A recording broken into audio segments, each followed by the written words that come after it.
अस्सलाम वालेकुम। प्रोग्राम कुतुबनुमा के दूसरे हिस्से के साथ ताहिर अहमद भट्टी आपकी खिदमत में हाजिर है।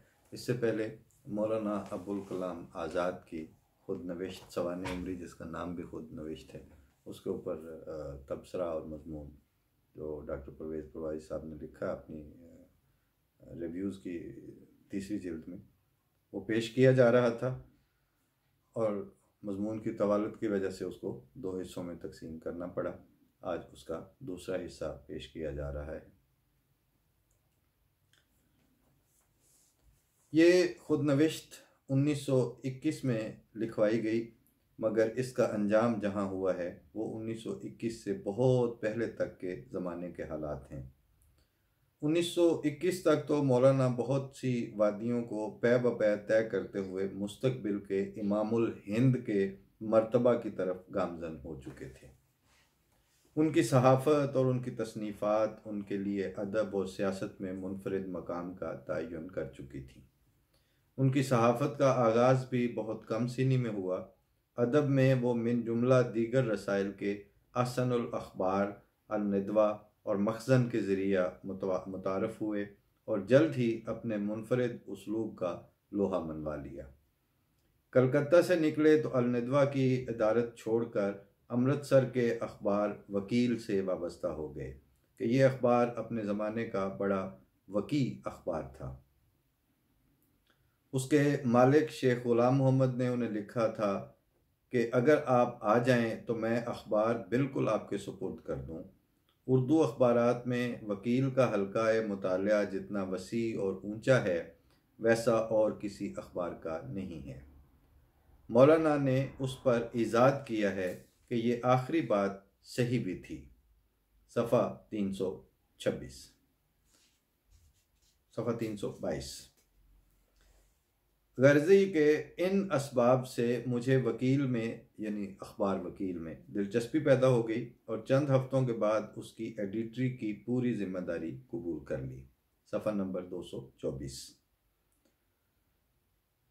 तबीयत में तजस्सुस का जो अंसर पैदा हो चुका था वो उन्हें कादियान ले गया। सफ़र पंजाब में मैं कादियान भी गया। मिर्ज़ा ग़ुलाम अहमद कादियानी मरहूम के दहावी और बाज़ रिसाले देख चुका था। तबीयत में हर नई बात के तजस्सुस और वाकफ़ियत का शौक़ था ही। ख्याल हुआ कि उन्हें भी देखना चाहिए, यानी मिर्ज़ा साहब को। चुनाचे बटाला गया और वहाँ से कादियान रवाना हुआ। सख्त गर्मी शुरू हो चुकी थी और सड़क बिल्कुल कच्ची थी। बड़ी तकलीफ़ हुई। वहाँ पहुँचा तो कस्बे के बाहर एक बाग में उतारा गया। मालूम हुआ कि मिर्ज़ा साहब और उनके वाबस्ता अशख़ास यहीं मुकीम हैं। उस साल कांगड़े का मशहूर ज़लज़ला आया था और उसके बाद अरसा तक कुछ कुछ वक्फे के बाद ज़लज़लों का ज़ुहूर होता रहा। ये ज़्यादा नुकसान रसान न थे, लेकिन आइंदा के लिए खटका पैदा हो गया था। ज़लज़ले ही की वजह से मिर्ज़ा साहब इमारात को छोड़कर बाग में आ गए थे।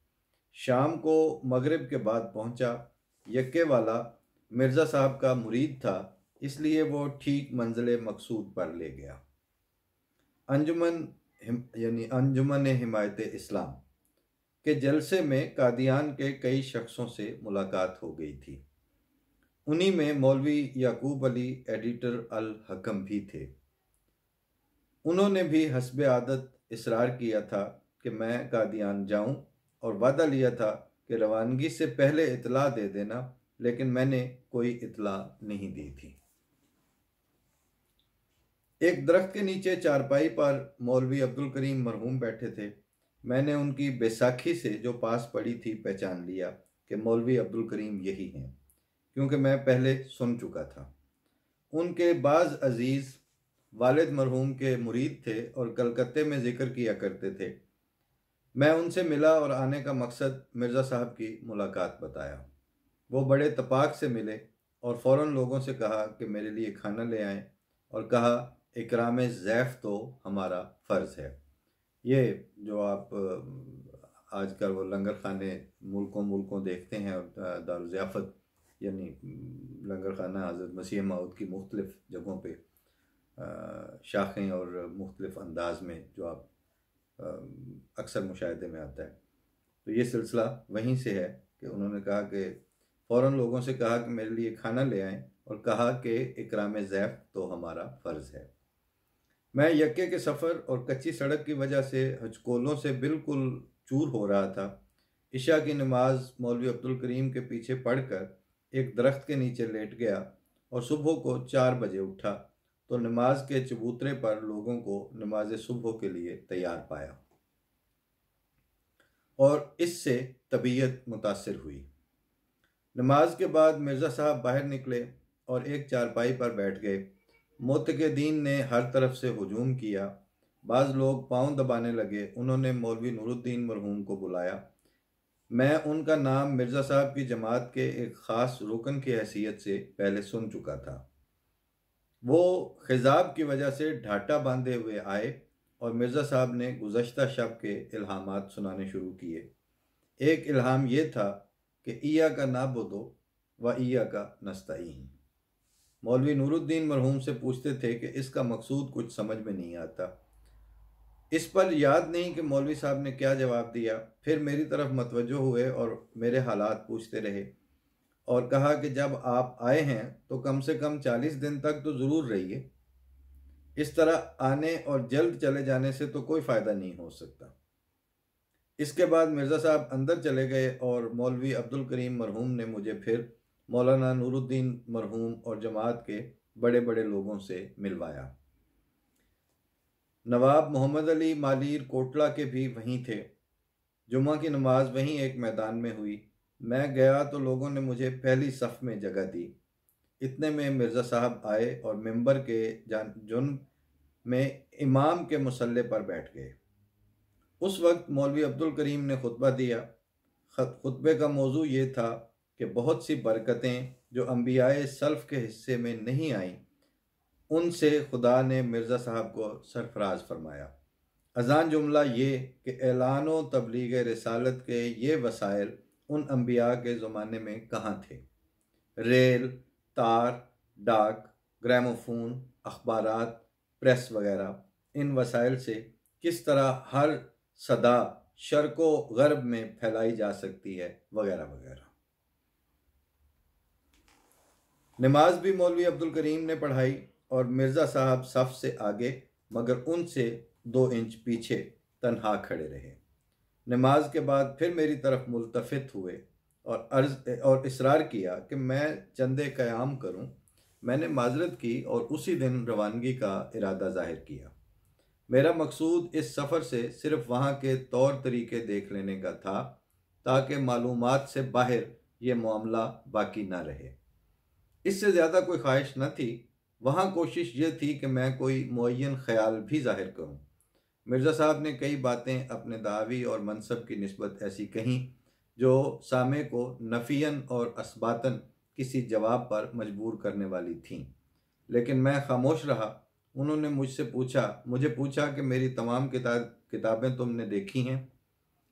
जो रसाइल मैंने देखे थे उनका जिक्र कर दिया। इस पर उन्होंने चंद किताबें मुझे देने के लिए मौलवी मुफ्ती मोहम्मद सादिक एडिटर बदर से कहा, जो उस वक्त उस सोबत के नोट ले रहे थे। उन्होंने वफ़ात मसीह का भी जिक्र किया और कहा यही मसला है जिसके ऐलान ने कसरे सलीब की खबर पूरी कर दी।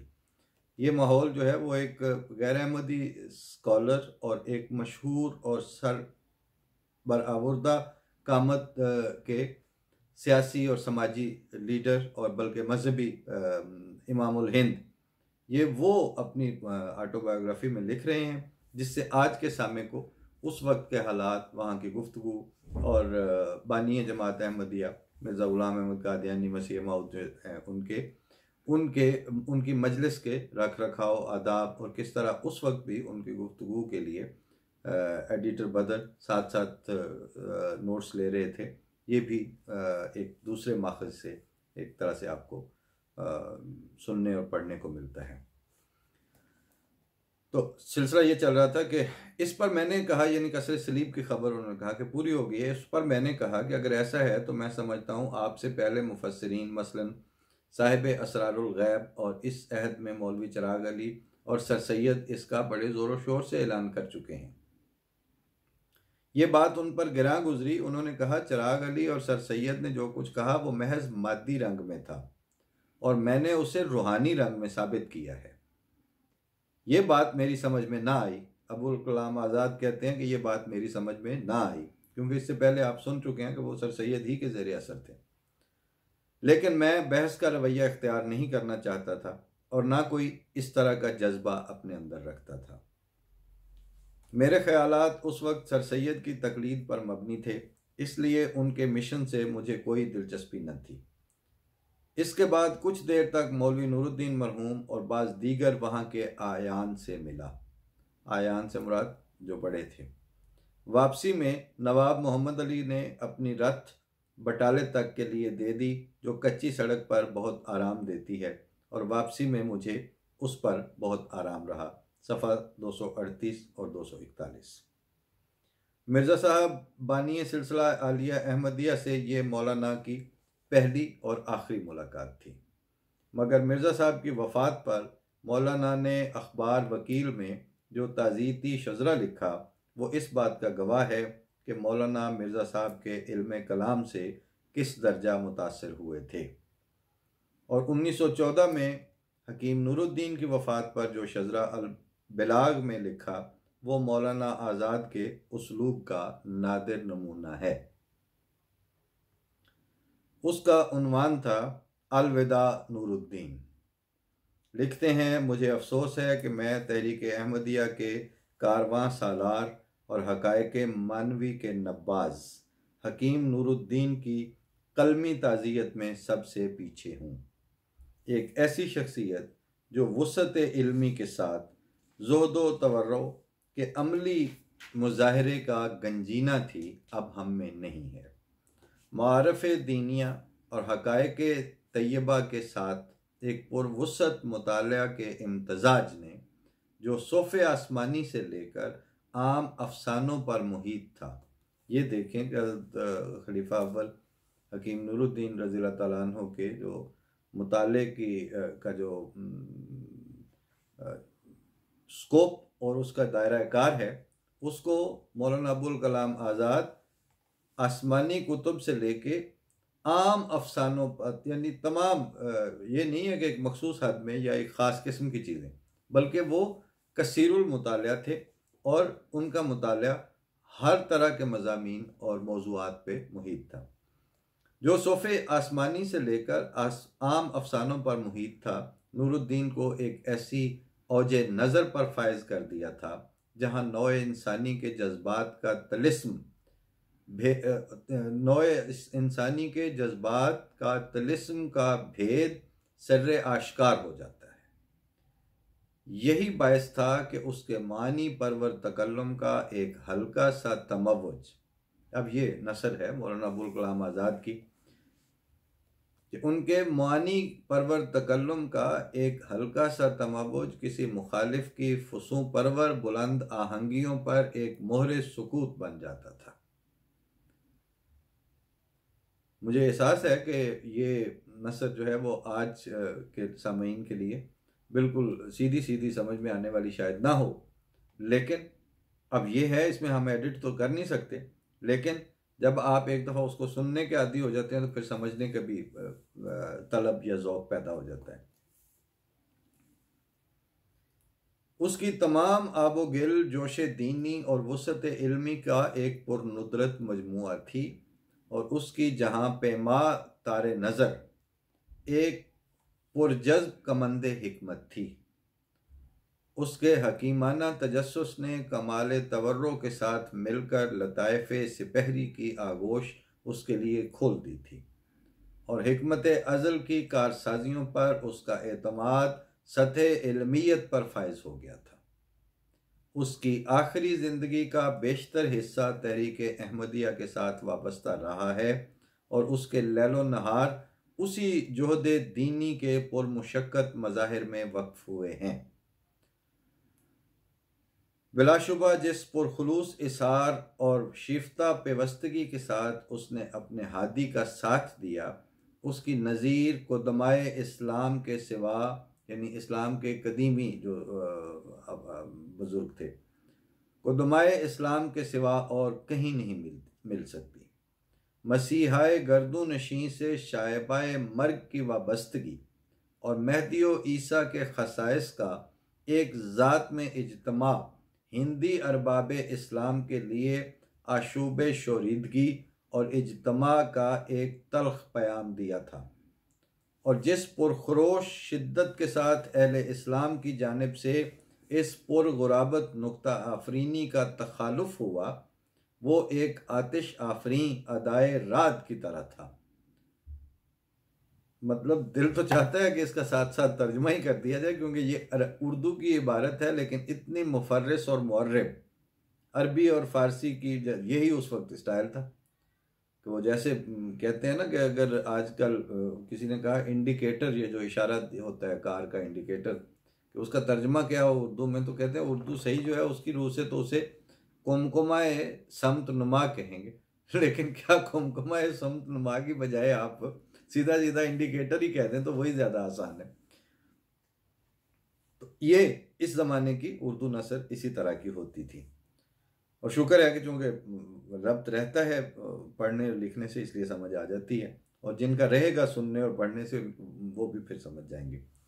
लेकिन बहरहाल जो जो नए नौजवान हैं उनके लिए कहीं ऐसी तहरीरों का इंतखाब करके उनके साथ अगर मानी और तशरीह और वो भी बता दी जाए, तो उससे एक नॉलेजफुल तफहीम पैदा हो जाती है।